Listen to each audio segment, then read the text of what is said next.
Direct selling कंपनियों के लिए सरकार ने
डायरेक्ट सेलिंग कंपनियों के लिए सरकार ने नई गाइडलाइंस जारी कर दी हैं। डायरेक्ट सेलिंग से जुड़ी कंपनियों को 90 दिन के भीतर नियमों को लागू करना होगा।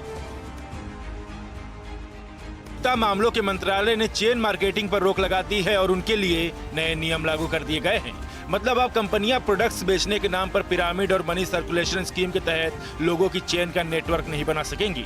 नए नियम consumer protection direct selling rules 2021 के नाम से नोटिफाई किए गए हैं। इसमें आदेश दिया गया है कि डायरेक्ट सेलिंग से जुड़ी कंपनियां 90 दिन के भीतर इन नियमों को लागू करना होगा। इसमें आदेश दिया गया है कि डायरेक्ट सेलिंग से जुड़ी कंपनियों को 90 दिन के भीतर इन नियमों को लागू करना होगा और सरकार को जानकारी देनी होगी। नए नियमों के मुताबिक हर कंपनी का देश में कम से कम एक रजिस्टर्ड दफ्तर होना चाहिए।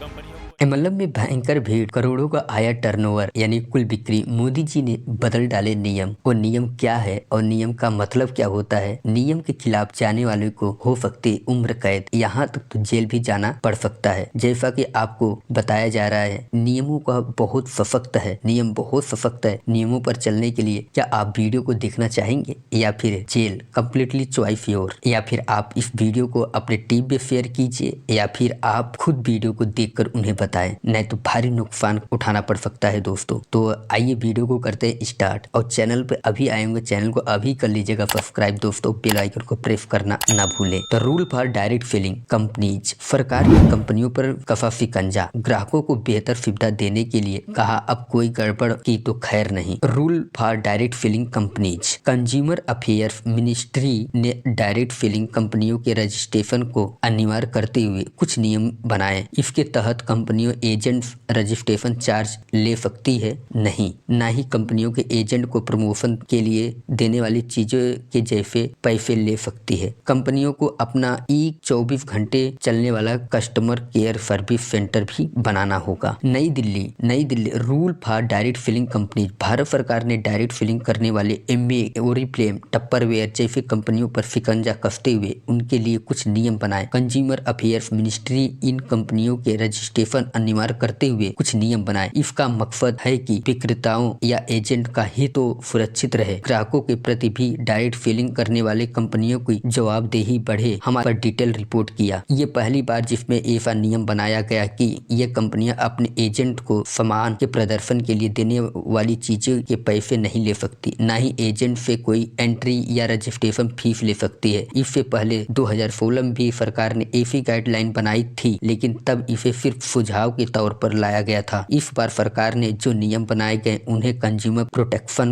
एक्ट के तहत लाया गया। ऐसे में अगर कंपनियां अभी भी नियमों का उल्लंघन करती है तो उन पर जुर्माना भी लगेगा या सीधा जेल भेज दिए जाएंगे। भारत में डायरेक्ट सेलिंग में लगी हर कंपनी को इंडस्ट्रीज डिपार्टमेंट के साथ रजिस्टर होना जरूरी है। साथ ही रजिस्ट्रेशन नंबर भी कंपनी के वेबसाइट इनवॉइस पर अच्छे से दिखाना चाहिए। साथ ही उनके पास कुछ डेडिकेटेड एग्जीक्यूटिव होना होना चाहिए जो लोगों को झगड़ों को सुलझाए। साथ ही इन कंपनियों का एक 24H कस्टमर केयर नंबर भी होना चाहिए जहां ग्राहकों की समस्या का निपटारा हो सके। नए नियमों में ये भी कहा गया कि कोई भी direct selling company pyramid scheme को बढ़ावा नहीं देगी, न ही मनी सर्कुलेशन स्कीम के तहत अपना डायरेक्ट सेलिंग का बिजनेस करेगी। पिरामिड स्कीम में लोगों को जोड़ने के लिए पैसे दिए जाते हैं, न कि उन्हें प्रोडक्ट या सर्विस बेचने को कहा जाता। ड्राफ्ट किए गए नियमों में कहा गया कि डायरेक्ट सेलिंग करने वाले सभी कंपनियों को 90 दिनों में नए नियमों को लागू करना होगा। इन 2024 और 25 में direct selling new rules for direct selling 2024। Direct selling उद्योग के लिए नए नियम, अधिसूचित पिरामिड योजनाओं पर लगी रोक। उपभोक्ताओं मामलों के मंत्रालय ने उपभोक्ता संरक्षण सीधी बिक्री नियम 2021 की अधिसूचना जारी की। इस नियम के दायरे में डायरेक्ट सेलिंग कंपनियों के अलावा ई कॉमर्स मंचों पर सीधे ग्राहकों को सामान बेचने वाले विक्रेताओं पर भी आएंगे। नई दिल्ली केंद्र सरकार ने उपभोक्ताओं को संरक्षण के लिए ग्राहकों को सीधे सामान बेचने वाली डायरेक्ट सेलिंग कंपनियों के लिए मंगलवार को नए नियम अधिसूचित करते हुए उन्होंने पिरामिड एवं धन प्रसार योजनाओं को बढ़ावा देने से रोक दिया। इन कंपनियों को 90 दिनों में करना पड़ेगा नियमों का पालन। कंपनियों पर लगाम कसने की अब तैयारी कर ली है। इसके लिए सरकार ने गाइडलाइंस जारी कर दी हैं। गाइडलाइंस के मुताबिक डायरेक्ट सेलिंग कंपनियां एजेंटों से कोई भी एंट्री फीस चार्ज नहीं कर पाएंगी। इसके अलावा एजेंटों को बिना बिका स्टॉक बायबैक करने के लिए भी बाध्य नहीं कर पाएंगे। इसके अलावा इन कंपनियों को एजेंटों के साथ एग्रीमेंट भी साइन करना होगा, जिसके तहत एजेंटों को बिना बिके आइटम्स का रिफंड भी देना जरूरी होगा। सरकार ने डायरेक्ट सेलिंग और पॉन्जी स्कीम के बीच के फर्क को भी साफ कर दिया है। इसके अलावा सरकार ने देश में डायरेक्ट सेलिंग शुरू करने के लिए कई शर्तें भी रखी हैं।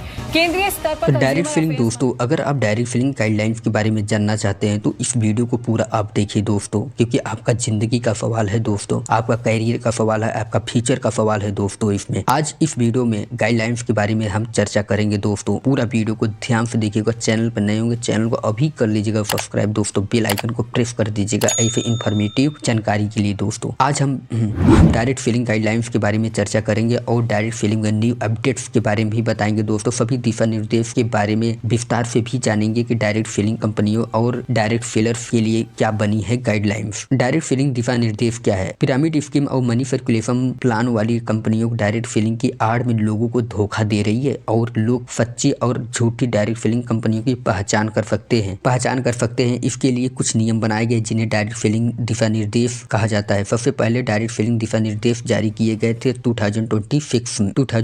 2016 में, लेकिन इसमें कुछ कमियां भी थी, जिसके कारण डायरेक्ट सेलिंग गाइडलाइंस 2021 में कुछ सुधार फिर से जारी किए गए, कुछ नए नियम भी जोड़े गए। तो आइए जानते हैं इस लेटेस्ट डायरेक्ट सेलिंग गाइडलाइंस के बारे में। ये गाइडलाइंस उपभोक्ताओं मामले, खाद्य और सार्वजनिक वितरण मंत्रालय द्वारा दिसंबर 2021 में जारी की गई थी, जिसके कारण इसे डायरेक्ट सेलिंग नियम नाम दिया गया है, जिसमें डायरेक्ट सेलिंग कंपनियों के डायरेक्ट सेलर्स दोनों के लिए कई नियम दिए गए हैं। तो चलिए दोस्तों, आइए अब हम जानते हैं इन नियमों को एक एक करके। डायरेक्ट सेलिंग रूल्स में कुल 13 सेक्शन दिए गए हैं। डायरेक्ट सेलिंग का नियम क्या है? 2021 की धारा 3 डायरेक्ट सेलिंग से संबंधित कुछ शर्तें की परिभाषित करती है, क्योंकि डायरेक्ट सेलिंग दिशा निर्देश को समझने के लिए इन शर्तों के बारे में जानना बहुत आवश्यक है। पहला अधिनियम का अर्थ होता है कि संरक्षण अधिनियम 2019 का से संबंधित। नंबर 2 होता है कूलिंग ऑफ अवधि,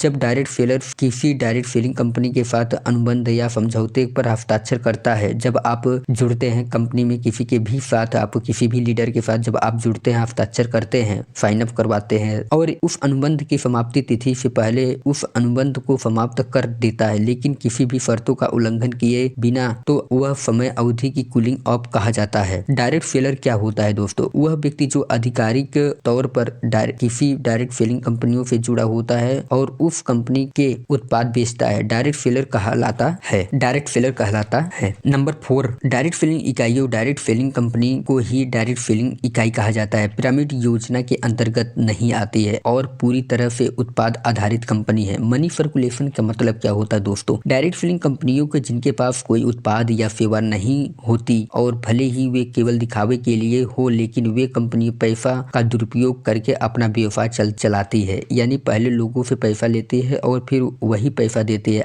आय के रूप में दी गई ऐसी योजनाओं को मनी सर्कुलेशन स्कीम कहा जाता है। अब धारा नंबर 4 होता है दोस्तों आवश्यकताओं दस्तावेज जो डायरेक्ट सेलिंग कंपनियों के पास होना चाहिए। पहला आपके पास क्या होना चाहिए? निगमन प्रमाण पत्र होना चाहिए, मेमोरेंडम ऑफ एसोसिएशन, संस्था के लेख भी होने चाहिए, कंपनी की आपके पैन कार्ड भी होना चाहिए, कर कटौती और संग्रहण खाता संख्या, जीएसटी पंजीकरण प्रमाण पत्र भी होना चाहिए, इनकम टैक्स रिटर्न भी होना चाहिए, तुलन पत्र होना चाहिए, डायरेक्ट सेलिंग का रजिस्टर, आयकर आयातक निर्यातक कोड का प्रमाण पत्र भी होना चाहिए, FIC प्रमाण पत्र होना चाहिए, ट्रेडमार्क पंजीकरण प्रमाण पत्र होना चाहिए, आयुर्वेदिक, यूनानी दवाओं, सिद्ध और होम्योपैथिक दवाओं सहित दवाओं के नियम, निर्माण या बिक्री के उद्देश्य के दवाओं और सौंदर्य संसाधनों के तहत लाइसेंस और पंजीकरण प्रमाण पत्र भी जारी किया जाता है। धारा नंबर 5 पे क्या कहता है दोस्तों? डायरेक्ट सेलिंग कंपनी को MCA के साथ पंजीकृत होना चाहिए। कंपनी का भारत में एक पंजीकृत कार्यालय और एक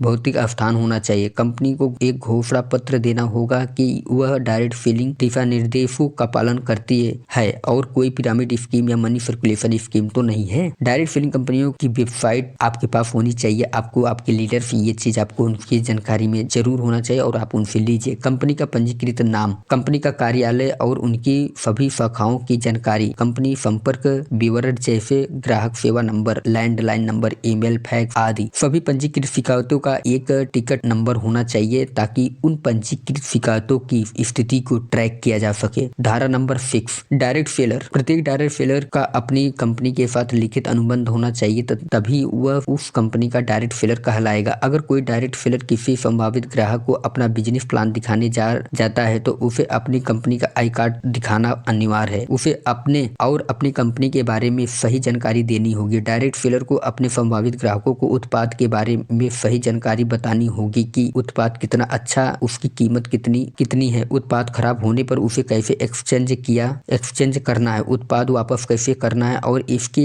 कितना समय लगता है, भुगतान कैसे किया जा सकता है। प्रत्यक्ष विक्रेताओं को नहीं करना चाहिए। क्या नहीं करना चाहिए दोस्तों? संभावित ग्राहकों को पहचान पत्र एवं अनुमति के बिना उसके घर नहीं जाएंगे आप। कोई भी संभावित ग्राहक को ऐसा कोई लेख या जानकारी नहीं देगा जो डायरेक्ट सेलिंग कंपनी द्वारा मान्यता प्राप्त न हो। किसी भी तरह से साहित्य या बिक्री प्रदर्शन उपकरण खरीदने की उपेक्षा न करे। डायरेक्ट सेलिंग कंपनी द्वारा नहीं की गई बिक्री के संबंध में संभावित ग्राहकों के किसी भी दावे पर विचार नहीं किया जाएगा। पूछे जाने वाले सवाल क्या है दोस्तों? डायरेक्ट सेलिंग के लिए क्या गाइडलाइंस है? अगर कोई डायरेक्ट सेलर 2 साल तक कोई बिक्री नहीं करता है तो उसे नोटिस देकर डायरेक्ट सेलिंग बिजनेस के एग्रीमेंट से हटाना होगा। कोई भी व्यक्ति अगर आपके साथ जुड़ा हुआ है तो अगर वो 2 साल में कोई नेटवर्क या कोई आपके यहाँ इनकम नहीं करता है तो उसे आप एग्रीमेंट करवा के उसे हटाना पड़ेगा दोस्तों। डायरेक्ट सेलिंग के लिए शुल्क क्या है? PG diploma direct selling course की फीस की बात करें तो इस कोर्स की फीस 1,50,000 रुपए से लेकर 2 लाख रुपए तक है। या कोर्स PG डिप्लोमा स्तर का है और यह कोर्स पूर्णकालिक होगा। दोस्तों आज की इस वीडियो में हम लोगों ने डायरेक्ट सेलिंग के दिशा निर्देश के बारे में समझ चुके हैं। हमें यकीन है कि यह जानकारी आपको उनके बारे में जानने में मदद करेगी। यदि और अनुभाग का उपयोग करके बताएं, हमें आपका इंतजार रहेगा दोस्तों। Thank you very much. Channel पर नए होंगे चैनल को अभी कर लीजिएगा सब्सक्राइब, इसलिए क्योंकि इंफॉर्मेटिव वीडियो आपको मिलते रहेंगे लाइक करके। थैंक यू वेरी मच दोस्तों, इंतजार रहेगा ऑब्जेक्शन किलर।